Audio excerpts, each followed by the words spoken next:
Alright, what's up y'all, LakerFan here. As you can about title today's video, here to ask, what height is the best height for a 5-out point guard in NBA 2K24? So we have 4 heights listed in today's video. We have the 6'4" as the shortest, a 6'6" and a 6'7", and then my signature 6'10" point center as well as another option that we're going to be debating in today's video. So I hope y'all enjoyed the vid, and if you do, feel free to drop a like, sub if you're new to noties, all that good stuff, and like always, tries 1 to 1,000 likes. So let's start off with the shortest and go to the tallest. I will say I'm going to give you guys up front my favorites first and foremost. I think the 6'10" and the 6'4" have the most significantly polar opposite differences in the style of play you would play with them, but also have the most polarizing aspects to them. So for instance, with the 6'10", you have the standing contact dunks that can bail you out a little bit. You can play a little bit more like a center as well with offensive rebound crashing. Whereas if no matter what offensive rebound you put on a 6'6", 6'4", or a 6'7", it's not going to be able to compete with those other types of builds on the court. Like for instance, crashing off the corner would be a 99 offensive rebound center that, yes, doesn't have as significant of good defensive rebound, but still has the Hoff rebound chaser. Or power forwards that probably have 99 D-board as well and have the Hoff rebound chaser to go with that, even still. And sometimes even locks. The people guarding you might have better defense rebound than you have O-board. With this build right here, and matter of fact, I lied. We're going to go ahead and just talk about the ones that, become the talking point first and foremost. With this build right here, 92 offensive rebound, it's really a good access point to if you play with worse teammates and you maybe have like IRLs you play with and stuff like that that aren't great shooters. You don't have to be so worried about when you get double teamed or played up on super tight and when the ball has to leave your hands. This build right here is the biggest fan of when the ball has to leave your hands or when people are playing high to go for plucks on you, because yes, you do only have 76 ball handle and 67 speed of ball, but if people are going to play up tight on you, you have access to give and goes and ability to just cut and be a cutter and a rebound crasher at all times if the ball has to leave your hand, which makes you, in a sense, the best off-ball player possible that your teammates can possibly use. Now, to be fair, this version of the build has mid-range, but not much three-pointer. I've actually hit threes with this 43-pointer. I got like a left corner hot zone. I have sharp take when I have it and stuff too, and it's possible to hit. It's not like a real significantly big threat when it comes to you spotting up or anything, but with the 84 mid-range, you can actually get a pretty good jump shot with let's say Jonathan Isaac base and pure Jaren Jackson uppers. It's one of the best jumpers you can run in the game just in general as a big, and also just for having this rating right here, it matches perfectly with the thresholds. Now, on top of that though, you have elite driving dunk and elite standing dunk. Pair that with a layup to be able to get a Sabonis floater package if you're starter 3, or Jokic is also still a good one that you get at 78 as well, and you can still get Sabonis at 78 too. It's just that we go 80 for that Pro Touch and Fearless. But I know a lot of my viewers already know about this build a lot, so I don't want to spend too much time talking about it, but from all different types of play styles, between the pass accuracy being super high, not having to be so really cap strapped when it comes to your ball handle and speed with ball of how expensive it is on other builds, and that honestly, this is the best defensive option that we even show in today's video, because for the most part, when you're a 5-out point guard, you have to have nearly no defense. And to be fair, this is very close to that when it comes to your lack of interior D block and steal, but this build can actually still wall up and play very good interior defense, so much to the point where you can actually even still be a rotator, whether you believe that or not. As long as you're in the position at a good time, you're going to be able to wall up and not let people get to their dunk meters, or as you guys know, mashing in this game is really bad with the close shots. So to supplement that, you have to go with the standing dunks, but standing dunk meter is all about positioning. It's all about being in the right spot, and this build paired with good speed and good strength can actually do that and even still get immovable enforcer animations and stuff when you're the dropper. Pair that with also still being a pretty good rebounder and good speed, good excel, and honestly, the build moves better than some people might give it credit for, and the vertical goes crazy for the rebounding too. So I know we spent the early portion of this video talking about a point center rather than an actual 5-out build, but I am a huge fan of this build right here. Now, to segue over to what I think is the next best option, we have a 6'4" point guard. Now, this is once again a little bit more starter 3 dependent. You have to be a starter 3 to get the Patty Mills jump shot base, which is one of the best, actually the best jump shot base in the game. But if you don't have that, you're limited with a lot of pretty mediocre options like Curry and stuff like that, or whatever other guards may want to use. But Curry is the most notable, decent base that there is for these PGs out here. But it's tough pickings, man, when you're talking what you're gonna get as a small point guard if it's not gonna be Patty Mills for that starter 3 stuff. So anyway, as you can see with this build right here, it's pretty unique in the sense of it actually having that Kyrie dribble style. This is so hard to guard even in pick and roll, where you're going to add another defender in a lot of random situations like that. And if you do want to be on a little bit of a hybrid that can run pick and roll and pick and pop and can still 5 out, I think this is a really good build for it. However, it's going to be lacking the pass accuracy compared to every other build that we showcase in today's video, for the purpose of the fact that you're going to have a high 3-pointer and a still high dunk. Now, if you wanted to go, let's say like 89 dunk and still be able to get contacts, that would mean you could drop the vertical down a little bit too. You could even also debate maybe that you would want more vertical while still keeping that driving dunk rating to be able to get all the packages and then still get the small guard contact dunks as well, which would be really big time. But it's going to be a little bit tough to afford stuff like that, obviously. But with all the things that we have budgeted right here, the speed can get you speed booster, the ball handle gets you handles for days, unpluckable, all that stuff, and then the speed with ball gets you the Kyrie dribble style, which is huge. It's so unguardably fast. It's actually really hard to deal with. And obviously, with the gold speed booster, it's still plenty good. You don't need Hoff speed booster to make this work by any means. And then your threat of being a 3-point threat, of how quick you are too, and how they can get you to those dead zone dunks really well, and how late people are rotating to something like this with your speed, combine all that, you may not even have to have such a high pass accuracy to deal with those types of pinches and, you know, rotates and stuff like that. But it would be very nice, obviously, but there's nothing we can really resonate, like, you know, dropping down, other than, like I said, maybe your driving dunk and you can get the pass act back to 89. With that comes being able to drop your vert back to 78 as well, and then boom, there you go. You get Tyrese Halliburton pass style if you want it to be someone that's hunting threes, as well as still taking dunks when they're available. But the 89 versus 94 drop off is pretty significant, I will let you know. But you could argue the same with the pass accuracy as well. It's tough to make an all offensive point guard build with how expensive ball handling speed with ball is.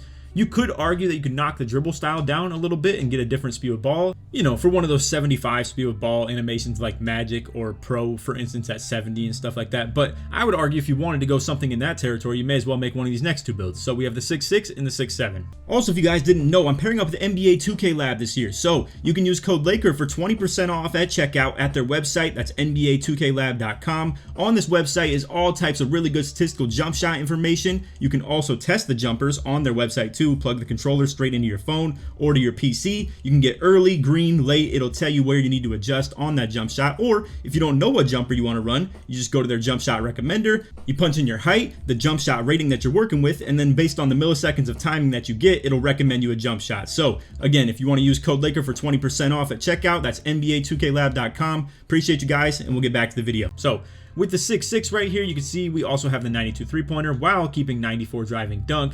And this is going to be pretty much the same version of what we just showcased, just less ball handle, or well, actually same ball handle, but less speed with ball and then more pass accuracy, essentially. So same 3-pointer, same driving dunk, all that stuff. And we don't really have much mid-range on this, to be fair. I think when you're in 5 out, depending on what your style is, you're probably looking a little bit more to the dunk and threes, simple as that, because of the spacing and how well the spacing will actually set you up. And you don't really need to access the mid-range quite as much unless you happen to be someone that's working inside the arc a lot. But I would argue if you're going to be doing that the 6'10 is actually a really good fit for your style, because that mid-range creating, if you're good with it, I think it actually can get really lethal. But anyway, besides that, obviously we have, once again, like I said, good pass act, good ball handle, good enough speed with ball for, you know, obviously the badges and stuff like that, but it's not really going to get you any great dribble styles. They did kind of nerf Magic Johnson a little bit at 75, so that's what even can kind of make it even more important to go for that 6'4 that we just showcased that had that Kyrie dribble style, because it's so significantly better than anything else you can get right here, whether it's Pro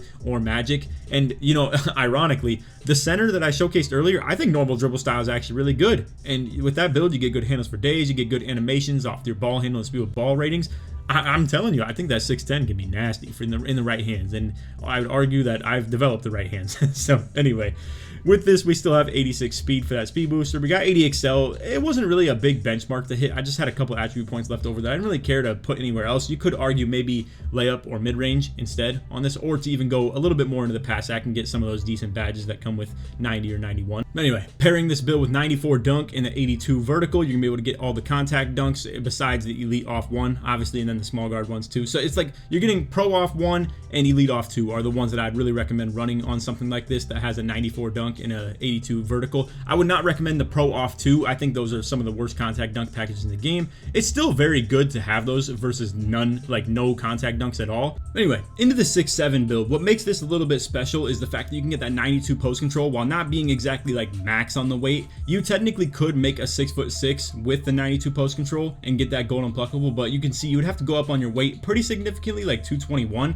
It's definitely possible. I would still argue though that this 6'7" right here is a little bit of a better mold, and also you're just an inch taller while still getting all the same things that we would probably strive for on something like this anyway. So I think it's a pretty good look. So with this build, it's a lot of the same similarities that we've dealt with already. 94 dunk, 82 vert, combo that, boom, you get the elite contacts off 2 and the elite contacts off 1, or the pro contacts off 1, I should say. Now, this build has a little bit more of a post facet to it, where yes, you do have the 92 post control for the unpluckable, but also when you combine that with a decent mid-range game to still be a scoring threat in that area, turnaround post fade. I know I didn't give it Hoff post fade phenom or anything like that. You need 86 mid-range for that, just to be clear, but this is like more of a take what the defense gives you type build. So 86 three-pointer for the Silver Agent 3. You have a decent midi. I would argue a still very elite driving dunk right here with the 94 and the 82 combo on the vert. And then maybe a decent driving lay. Now, to be fair, I did up the strength a good bit on this for certain defensive badges that you could keep, or also offensive ones too. So like you got a little bit of brick wall, some physical handles there.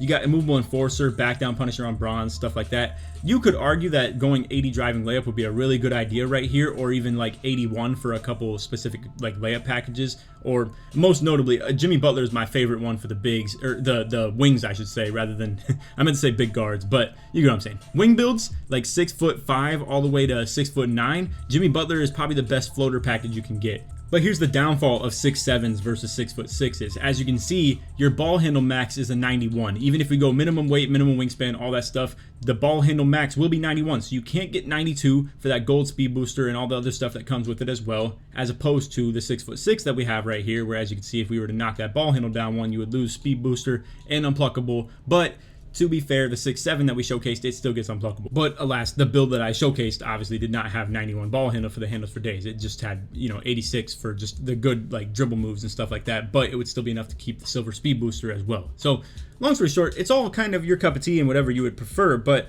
I'm just here to tell you guys that I think the 6'7s are where you're starting to get like the nerfed territory as far as the 5-out builds. And you may argue, well, Laker, why would you vouch for a 6'10 rather than a 6'8, 6'9, or even a 6'7 for that matter?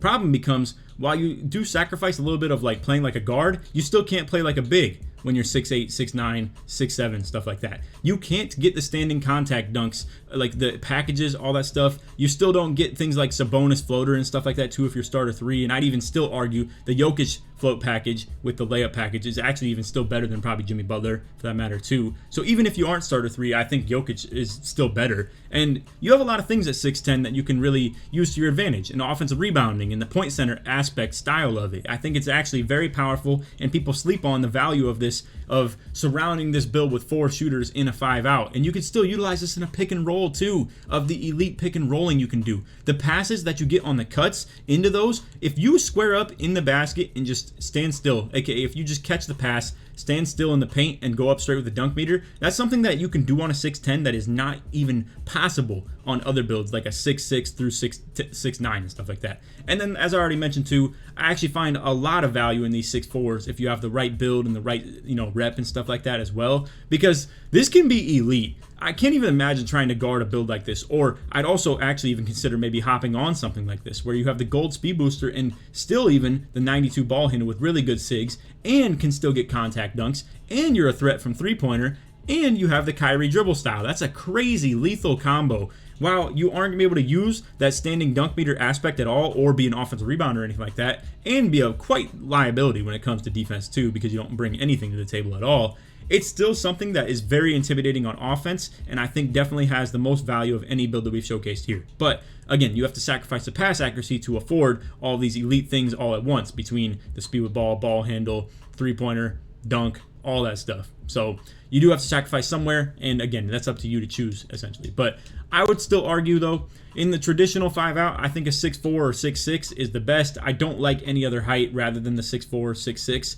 And then if you are a little bit more willing to embrace the weirdness factor of the 6'10 point center, I think a build like this is so nasty in the right hand. So feel free to check this one out on my channel if you guys have any interest in something like this. I've been playing on this build recently. I have a couple slight modifications if you don't want any mid-range or three-pointer. Obviously, you know, we have things like layup even higher to 88 for the Hoff float game and the gold fearless finisher. We have pass accuracy to 96 on that exact same build at the expense of me dropping my three-pointer mid-range. Or I even dropped the three-pointer mid-range completely off, had a little bit less D-board, and I'm able to have block and interior D enough for the bronze anchor silver chase down. So you can make a lot of different modifications with these 610s for sure. I would not vouch for the post control being one of them. It's so expensive when you combine that with this level of driving dunk and standing dunk. And I still wouldn't even vouch for dropping your dunk much lower than this. But anyway, that's off video. I hope y'all enjoyed. Definitively, my favorite is 6'10", just so we're clear. I think the best height for a 5-out is this 6'10" right here. But I do understand traditionally, like things like what Joe runs on his 5-out, I understand that for his team, a 6'6" or a 6'4" is better for his, you know, the way that they play. Simple as that. So with me and how I play around post scorers and other pick and roll reliant ball handlers and stuff like that, a build like this fits me and my team so well. And if that happens to be yours, that's, you know, your cup of tea probably as well. But if you're a team where it's a lot of spot ups and just a lot of people that don't really create in a pick and roll setting or a post up at all, and you don't really need offensive rebound crashing for their maybe, you know, inefficient shots and stuff like that, I think something like the 6'4" and 6'6" is definitely your cup of tea. But I wouldn't really recommend any other height like below 6'4" at all. It's kind of pointless. 6'5", it's kind of mid. It's not really quite as good as the 6'6", and obviously with 6'6", you get T-Mac and stuff like that too that you even still can get at 6'5", but 6'6" is just a better version of 6'5". You get literally everything else that you would normally get anyway, with no other perks and advantages that you would get otherwise. And obviously anything taller than 6'6" gets a little bit dicey. 6'7's maybe doable, but I would not recommend 6'8" or taller. Simple as that. You just lack the ball handle, you lack the dribble moves, and you lack the badges that are kind of necessary to make this stuff work. And then again, I mean, Joe would even vouch for this too. I had good conversations with him like in the past. Those 6'8's, yeah, they kind of bring the post scoring factor to it, but when you end up in the dead zone and you can't standing dunk meter, you're kind of at a loss. And obviously the builds just don't have quite the speed or lateral movement that you would want like a 6'6" does. So that's why, in my opinion, the 6'6", 6'4", and the 6'10's are the real valid 5-out builds, if you ask me. But anyway, that's all for video. I hope you all enjoyed. If you did, feel free to drop a like, sub if you're new to noties, all that good stuff. And like always, tries 1 to 1,000 likes. If you made it to the end of the video, put your favorite height between 6'6", 6'10", or 6'4" in the comments. Show your support me all the way through. But anyway, that's all for video. Hope you all enjoyed. And on that, take it easy, man. Peace.